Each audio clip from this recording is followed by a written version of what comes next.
Bonjour à tous et bienvenue dans la 17e vidéo sur les types utilisés dans Dart. Donc ici on va parler des mots-clés utilisés devant les variables. Donc il y a quatre mots-clés. Il y a le mot-clé var, le mot-clé final, le mot-clé const et le mot-clé dynamic. Donc on va commencer par le mot-clé var, donc ça je ne vais pas m'éterniser dessus parce qu'on en a déjà parlé. Donc var en gros c'est pour dire à Dart ma variable va être assignable et réassignable autant de fois que je le souhaite. Donc en gros, si vous mettez à l'intérieur un prénom Olivier, vous pourrez mettre Pierre, Paul, Jacques derrière sans aucun souci. Donc là, ce qui nous intéresse, les nouveaux mots-clés, ceux qu'on ne connaît pas encore, c'est final, const et dynamic. Donc on va commencer par final.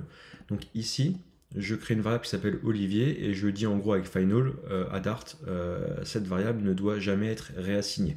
Donc j'envoie l'exécution, donc pas d'erreur de compilation, ça exécute bien. Et là, j'ai bien mon nom et Olivier. Donc là, pas de problème. Pour vous prouver que c'est non réassignable, j'essaie de mettre Pierre à l'intérieur, à la place d'Olivier. Et là, ça me met un message d'erreur. Donc c'est non réassignable. Ici en dessous, par rapport à l'autre mot-clé const, ça marche exactement de la même manière. Là, ça a bien envoyé mon nom et Olivier. Si j'essaie de réassigner ici avec Pierre, ça ne fonctionne pas. Donc là, c'est bien exactement le même procédé, c'est non réassignable. Donc par contre, les différences maintenant, c'est quand on utilise quelque chose qui est variable pour créer soit une variable final, soit une variable const. Ici, on va commencer avec final. Donc je vais décommenter et je vais vous expliquer ce bout de code. Donc déjà, est-ce que ce bout de code a un problème à la compilation? Non, tout se passe bien, il n'y a pas d'erreur. Donc qu'est-ce qui se passe ici?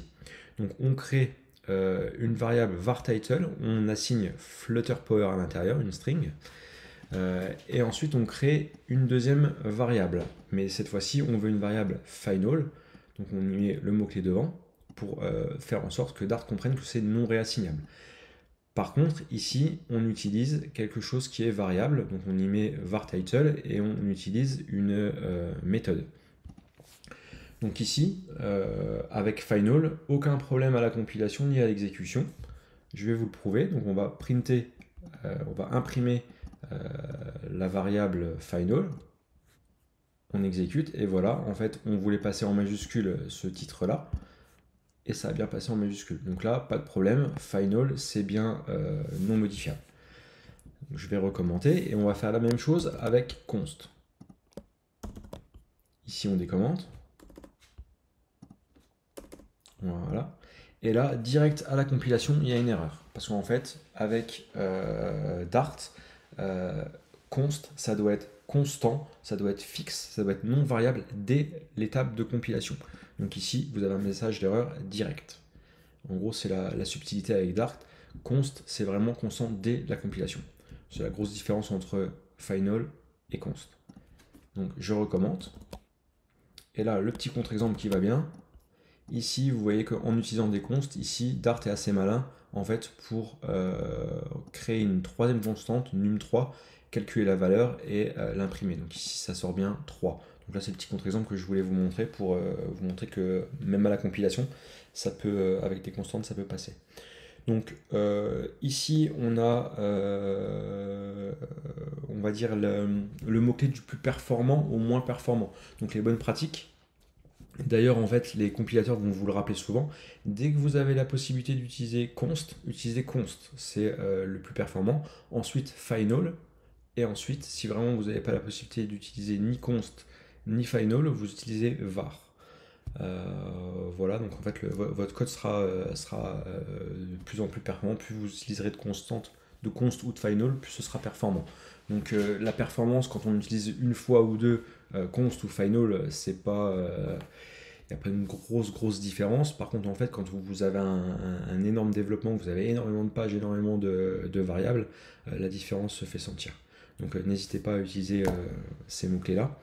Le dernier mot-clé qui est un peu particulier, donc c'est le mot-clé dynamique. Je vais finir avec ça. Je vous donne juste un exemple, comme ça vous allez comprendre tout de suite, c'est vraiment pas difficile.